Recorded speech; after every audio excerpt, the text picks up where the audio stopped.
When we think of early American folklore, we usually picture men with axes and oxen carving civilization out of the wild plains and deep forests.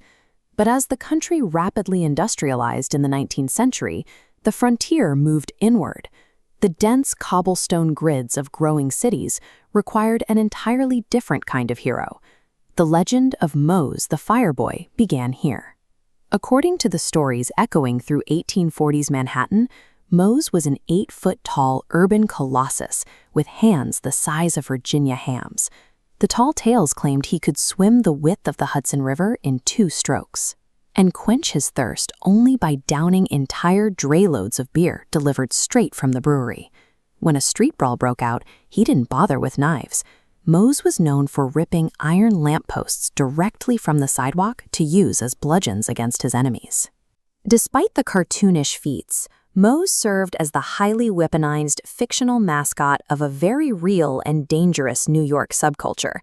That subculture was the Bowery Boys, a fiercely nativist street gang operating out of the rapidly expanding slums of 1840s Lower Manhattan.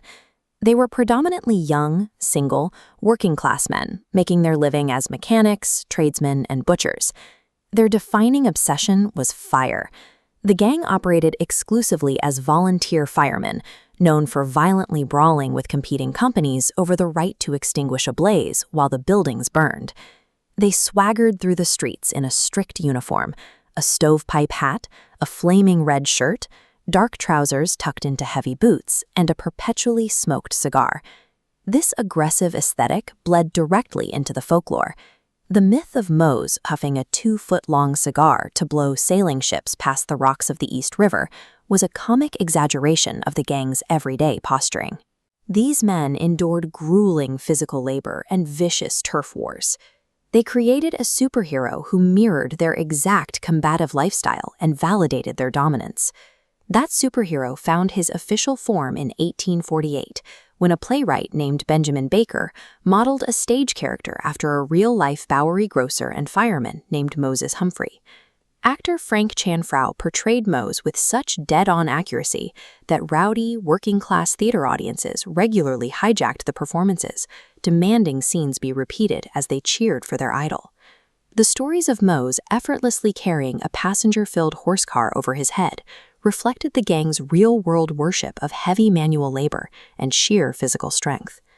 The darkest myth in the Mose canon involved him uprooting an entire oak tree with his bare hands to crush 100 enemy thugs at once. That enemy had a real-world counterpart. The Bowery Boys were locked in a bloody, decades-long street war with rival Irish immigrant gangs like the Dead Rabbits, fighting for control over the neighboring Five Points tenement district. In a brutal urban war zone where survival was never guaranteed, the tall tales of Mose the Fireboy functioned as a psychological defense mechanism, allowing the gang to project mythological invincibility. This chart tracks the timeline of the gang's influence. You can see their organized activity peaking sharply in the late 1840s, before abruptly splintering into nothing after the catastrophic 1863 New York draft riots. If we add a second line representing the publication of Mose literature, the correlation is clear. As the physical gang vanished from the streets, the cultural popularity of their mascot disappeared right alongside them. Even though the stories faded, Mose proved that the industrializing city was just as dangerous, untamed, and worthy of folklore as the western frontier.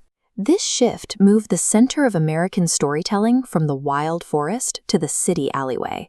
By turning a brawling fireman into a folk hero, writers established a template for the urban archetypes that would eventually evolve into the mobster or the street-level vigilante. The unbelievable tall tales of the Bowery were the essential byproduct of a gritty culture that felt the need to see itself as larger than life to survive its own reality.